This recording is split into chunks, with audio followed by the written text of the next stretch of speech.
There are two things firefighters dislike: the way things are, and change.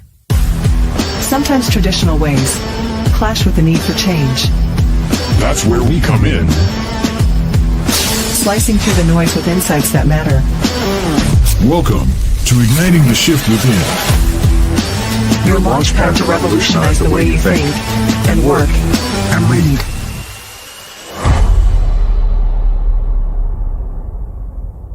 Welcome to another edition of Igniting the Shift Within. I'm David Dashinger. Today we're speaking with EMS Health and Wellness Manager Jesalyn Moore. She's LCSW, LAS, ATP, and CAADC. Those are her credentials. We'll be talking about challenging the mean girl effect, and is that even a thing, or is it more of a cross-gender thing, meaning male and female? And why do female firefighters fail to support other women seeking to join or promote in the department? And maybe that holds true for men as well. And we'll be addressing the unique mental health needs of first responders and perhaps more specifically females. And at the end, Jesalyn's going to share 3 tactical takeaways you can use to enhance your wellness, performance, and leadership. So, quick bio on Jesalyn. She is a mental health clinician specializing in first responder and military wellness. As the EMS Health and Wellness Manager for the City of Virginia Beach, she leads initiatives to support the mental resilience of emergency personnel. And with over a decade of experience, including leadership roles in behavioral health and substance use treatment, Jesalyn is dedicated to changing the narrative around mental health in first responders. Jesalyn, welcome to Igniting the Shift Within. Thanks for having me. Excited to be here. Well, I am too, because I know we've had a little back and forth before this, and kind of based on an article that I reposted and got a ton of engagement because of the topic. So let's dive in and see where this takes us. Tell us a little bit about yourself. Like, how did you get into this specialized area of EMS health and wellness? Yeah, it's very interesting. So originally I became interested in the field when I was working for the Department of Defense. And I did some work with special operations as well as predominantly active duty service members. And my husband moved into law enforcement after he left the Navy. And so having sort of that intersection of those high octane folks in the military and then watching my husband in law enforcement, in the similarities between special ops and law enforcement, even more similar than special ops and other military. And so that's where I got interested in public safety generally. And of course, as I began to work with public safety in my private practice, I began to see firefighters, paramedics, moving into the EMS side of the house. And in my particular position, I was super blessed that Chief Stroud actually approached me after some consideration and leaving my prior position and said, "Hey, why don't you come hang out in EMS?" And it's kind of funny because one of the reasons was my ability to handle the personalities, which I think kind of came with being married to a cop. I kind of got that skill, but also my background in traumatology and substance use in particular. And are you considered to be embedded, or like how do you work with the agency?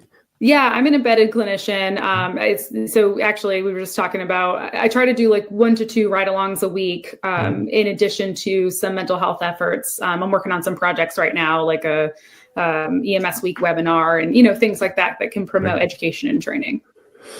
Okay, great. So we're going to look at this from the lens of women in fire and EMS, and maybe we can broaden that out to men and women.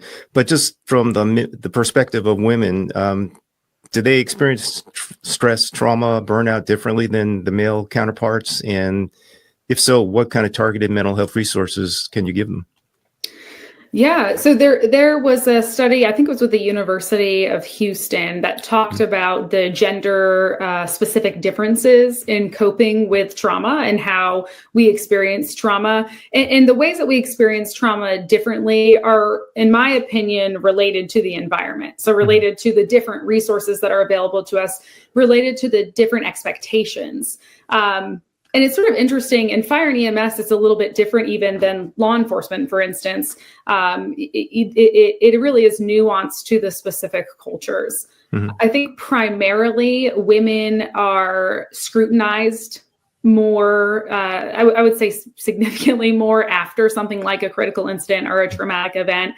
And there's this expectation with women often, and it can go either way, right? This is generalized, but often that we will fall apart after that, and that's not something that we have the resiliency to handle, and that our roles as a mother, maybe even like, she has kids, she's definitely going to quit after this because she's not going to want to leave her kids alone. Whereas like, these are not things that we typically say about male firefighters or male EMS. So it's not just the way that we cope, but it's the way we experience traumatic events is different, and the expectations are different as well. I think coping wise, tailored supports. I'll give you an example. I had a firefighter gal who was involved in a critical incident, and their particular agency had an allowance for that person to spend some time off the street, or spend some time off the truck. And they actually had that. It's really great wellness initiative. They actually had the expectation that individual would get some time away. And so she, participated in that expectation.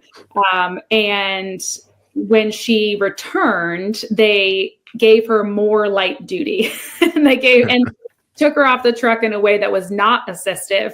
And I think with the best intentions, but again, with that gender bias. And they said to her, well, don't you need to kind of figure out your childcare that now that you're not on that leave? And she was like, I've always figured out my childcare. Like that's when, and so it's the expectations. The best thing that we can do to support those folks is to have them adhere to the same expectations across the board.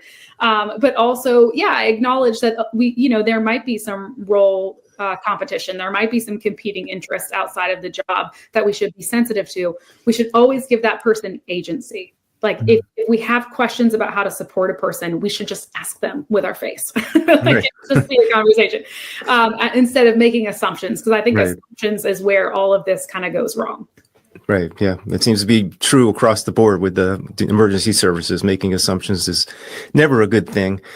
So let's get back to the mean girl topic. Is that a thing, or is it something that happens to men and women? Is it the same kind of thing that happens to women on women or men by men? And why does it happen where we're failing to support our brothers and sisters, like, who are looking to join the ranks or even promote? Yeah, I have a pretty strong opinion on this. Well, I have a lot of strong opinions, but this in particular. So, we can't talk about this without talking about internalized gender bias, right? Like we hopefully are acknowledging that the world, our systems, our environment has historically been set up to honor sort of the male perspective, like even fire itself, down to how the equipment fits. Like this is rooted in the culture of the profession. And I think that women, because we are subjected to how we should look, how we should operate, how we should treat other genders, we internalize that, like we swallow that, we make that the truth and mean something. And so I think as women, if we are not actively engaged in our own work to battle that bias and to be aware of our own internal thoughts and processes, women as competition is a big one. And there is a sense of healthy competition, right? I'm kind of a competitive gal and I enjoy, competition and even the workplace. I enjoy that. But if you perceive women as competition in all aspects of your life and are not able to sidle up to women and get that support and have that camaraderie, that's kind of what men get to do. Like men get to see each other as competition and they get to have those relationships. And women, because of that bias, often treat that in a siloed, manner that especially in the workplace, like these people are just competition. Like there's no way that we can find middle ground to have empathy for each other. So mean girling is a thing. It's that competitiveness, but men and women breed that in women. So if you think about the firehouse, the fire station, like we see that all over the place, right? Like we see not just the women having that internalized bias, but the gentlemen as well feeding that. And then I don't know about you, David, but I personally have witnessed men pitting the women against each other. In ways that probably were seen as humorous or, not harmful, but really ultimately were very harmful and caused a lot of dissent in the ranks, if you will. Yeah, I actually never worked with female firefighters. That actually changed when I retired, but we did have the first female fire chief in the state where I worked, and there was a interesting dynamic around that. I'll put it that way. It was really difficult navigating having a female chief. And I think for the chief, it was difficult for her to navigate an all-male department that was probably very biased coming into it. And speaking of that, because it's kind of like the culture and the leadership of a department, how does that come into play with all this? Like when we have a toxic culture, or leadership is not really, acknowledging that there's a problem with this kind of thing, like how can we rise above all that? Well, that's going to be tough. It's going to be tough because, I kind of have this thought, and I think it was the fella from Struggle Well, the doctor they have there, who said it first. But mental health is leadership. Like leadership is a huge aspect, and so it is going to be tough if leadership doesn't have that type of buy-in. But I would say predominantly, training and education. And I think that the more that you can utilize people with lived experiences, the more powerful that training and education is. I believe. And here I go quoting a bunch of people. I did not say this, but I really truly believe it's hard to hate somebody up close. Like it's hard to sit in front of a person to person, and purposefully, maliciously be hurtful. I think that a lot of people don't understand the microaggressions. They don't understand the little things that they're doing to instigate or to perpetuate this issue. And I think the more education you provide and the more clarity, like, hey, this is hurtful. This is not just harming the individual, but harming the department as a whole. People step back from that. Like I believe everyone's capable of change, and that lots of times folks don't have the education or skills to make that change. If we provide that to them, I do believe that cultures can shift. That's my personal perspective. Yeah. I mean, we used to say all the time, we eat our own, right? We were really not good at supporting our own people, especially when somebody on another shift we don't work with, they're like, we get hearsay, or we form an opinion that's not based in actual experience and fact, but we just kind of build off of, what we perceive as opposed to what actually, the person is all about. So it's a difficult part of the culture to overcome. Absolutely. And I think, again, leadership is just, I'm so lucky. So I work for Chief Jason Stroud in Virginia Beach EMS. Mm-hmm. And just working for somebody who has an awareness and that this is a priority, that everybody in the department has an experience that is trauma informed, is so different than working for somebody who doesn't have that perspective. And it's just so much more assistive. It's generative as opposed to degenerative. And so if anybody in leadership is watching this, the best thing I think that they can do is, again, bring somebody in to do that training and education, get an embedded clinician, really, really put your money where your mouth is. Like, mm-hmm. show us that this is something that's important to you if you know that it is harming your department. Right. Top priority. Right. So I want to jump into the topic of imposter syndrome. I find it fascinating because so many of us as first responders, we go into this thinking we're going to save everyone and, we're going to be outstanding at the job. And many of us do incredible jobs, but there are those times when maybe we get promoted to a rank as either a man or a woman. Mm-hmm. And all of a sudden we're like, wait a minute, I'm not qualified. I have no experience, or, this is not a good fit. Like, how does it affect females in particular in public safety, the imposter syndrome? So, it's interesting. I think the reason I do so well with women in leadership from a treatment perspective is that I was a market CEO for behavioral health care. And if you're familiar with, I guess, especially the for-profit behavioral health care world, it's very male, top heavy, and then lots of women in operations. So like the chiefs are always men, and then your operators are always women.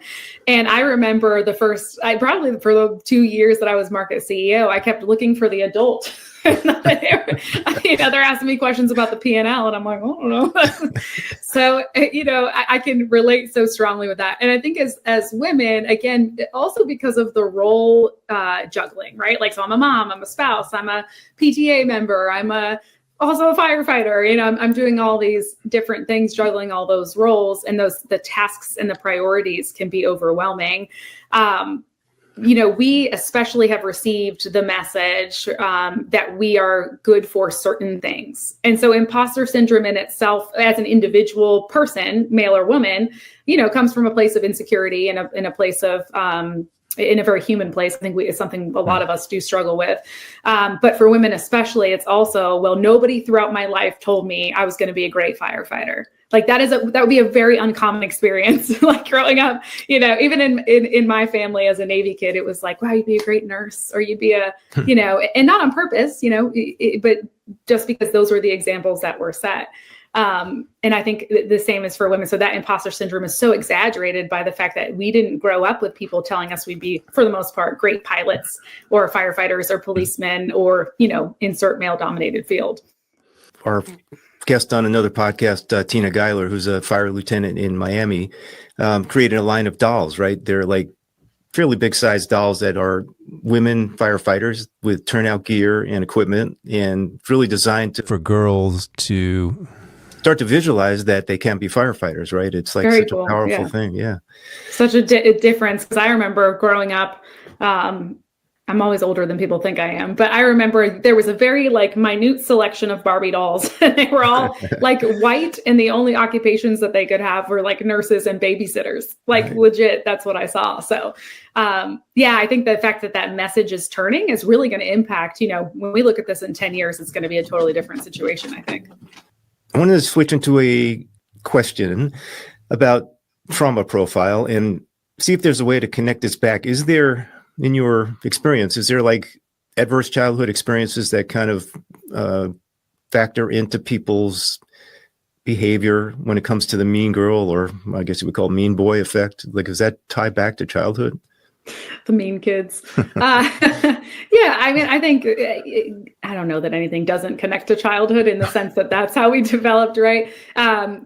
So I started first diving into adverse childhood experiences when I worked for the DoD, and I was seeing people come through for mental health that really needed habilitation, people who didn't know how to shave their face or didn't know how to do their laundry. And I was like, what is going on here? And moving into the public safety sector, there has been a lot of similarities. And what you're seeing there is some significant neglect from caregivers, which impacts self-esteem. It impacts our self-concept.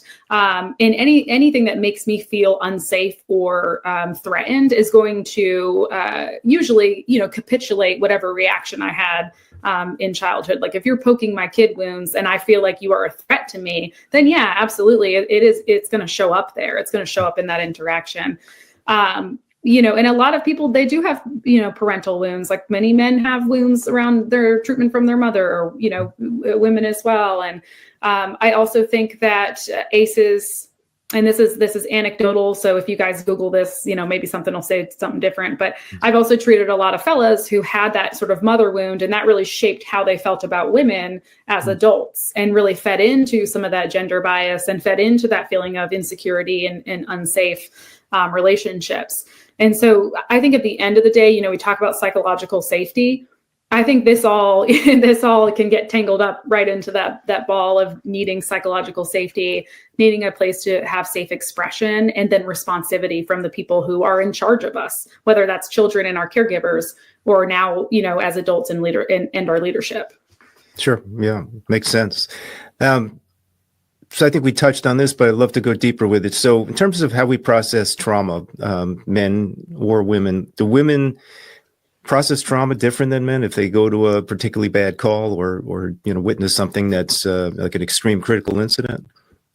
Yeah. So what we know about that from, and I'm going to reference that University of Houston study in particular. So what we know for sure about that in terms of experiencing is that women are more likely to contemplate suicide than male colleagues when they're experiencing post-traumatic stress disorder symptoms.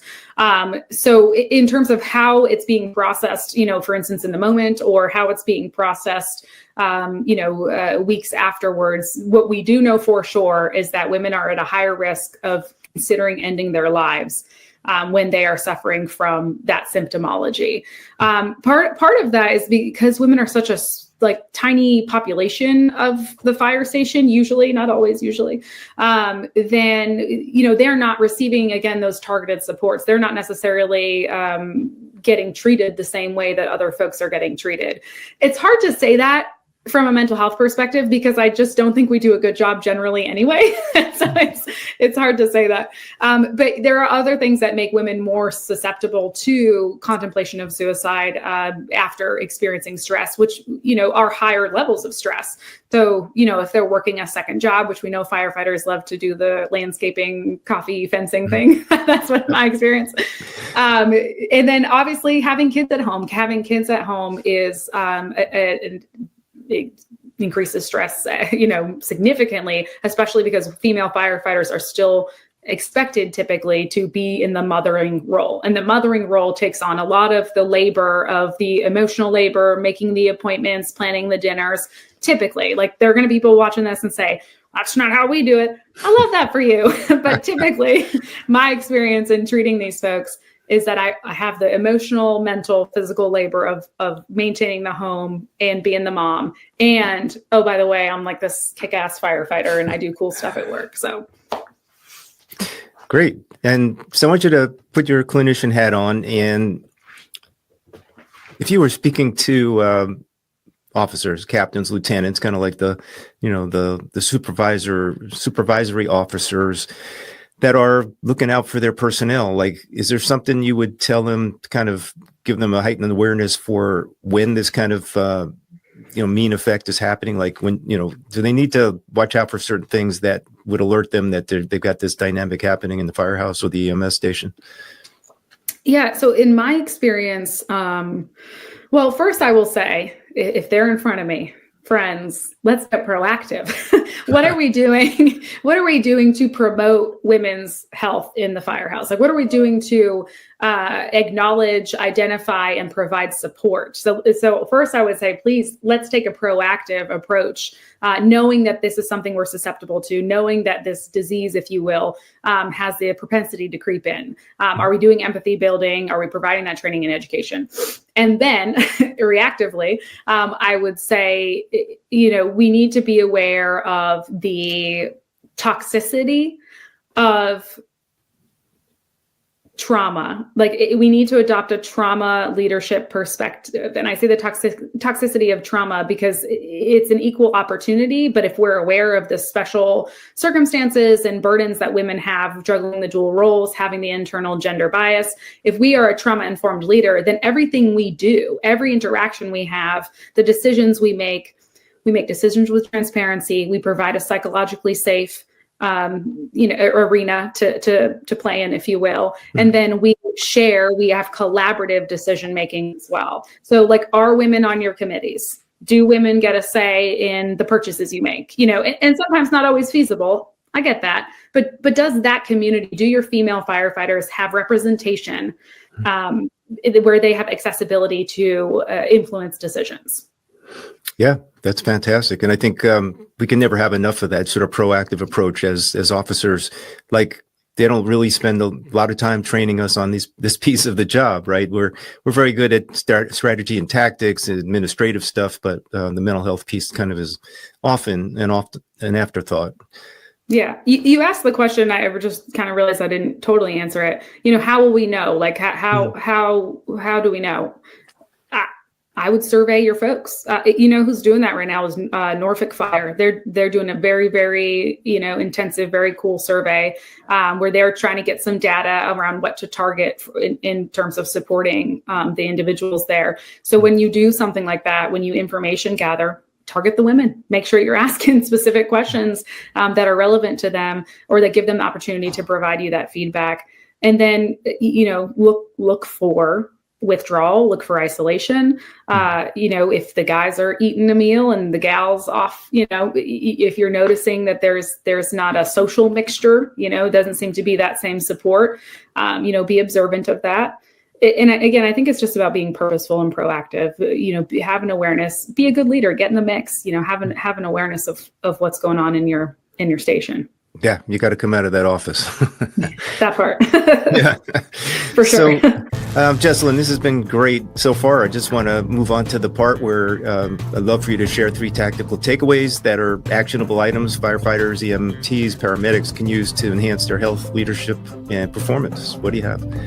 Yeah. So I'm sure you know Megan Lotz, who does, the dietitian type stuff. I'm really big on holistic health, so I cannot ignore, physical activity. And people are rolling their eyes and they're like, okay, mental health clinician, but physical activity, adequate hydration, and then, meditation.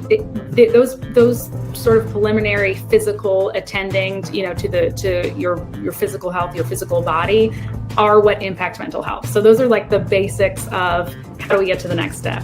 I would say the next step would be to practice support seeking. If you have a peer support team, even if you don't need something right now, toddle on over to them, make a friend, say hi, make sure you know who they are, develop a relationship, because there may be a time where you do need them. There may be a time where you need somebody to step in and provide you support. And how much easier to do so when I already have developed comms with that individual. If I already know where that guy works, what his number is, and that I am received well by them. And then I think from a leadership perspective, we talk a lot about fighting stigma, but that starts with role modeling. So if you are a fire leader, if you're a department leader, if you're a captain, I don't care who you are, if you're in a leadership position, make sure that you are engaged in trauma-informed leadership, that you are role modeling healthy coping, that you're not overtiming yourself into an oblivion, that you are emotionally present for people, because leadership is mental health and people are looking to you on how to behave. They are looking to you on what the right thing to do is and how to promote professional growth. And if you're not exemplifying healthy habits and behaviors, then that will all fall to the wayside.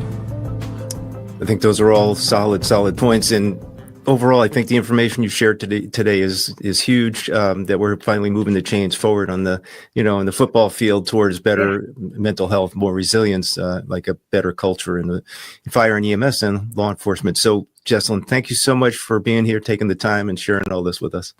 Yeah, thanks for having me. I really appreciate the opportunity, and I appreciate you being an ally for women and having the willingness to talk about this. This is not always an easy topic for people to broach. So very important. And where can people find you? Social media, websites, stuff like that? Yeah, so I've done away with social media for my own mental health. I only have a LinkedIn at this point, which, still counts. So I'm, Jesalyn Moore on LinkedIn. I also have private practice. So I'm missionmindwellness.com. And then, you can always reach me at VBEMS. They have a LinkedIn as well, Virginia Beach EMS. And we post all sorts of lovely little dog photos and all of the initiatives that we're doing. So you can catch some tips there as well. Great. Well, thank you for sharing that. And join us next time to hear more from the game changers shaping our profession. You can check out our website, podpage.com/igniting. Make sure to like and follow Firefighter Nation on YouTube, Facebook, Apple Podcasts, Spotify, and go to firefighterNation.com. Till the next time, stay safe, stay connected, keep igniting the shift within. There are two things firefighters dislike: the way things are and change. Sometimes traditional ways clash with the need for change. That's where we come in. Slicing through the noise with insights that matter. Welcome to Igniting the Shift Within. Your launch pad to revolutionize the way you think and work and lead.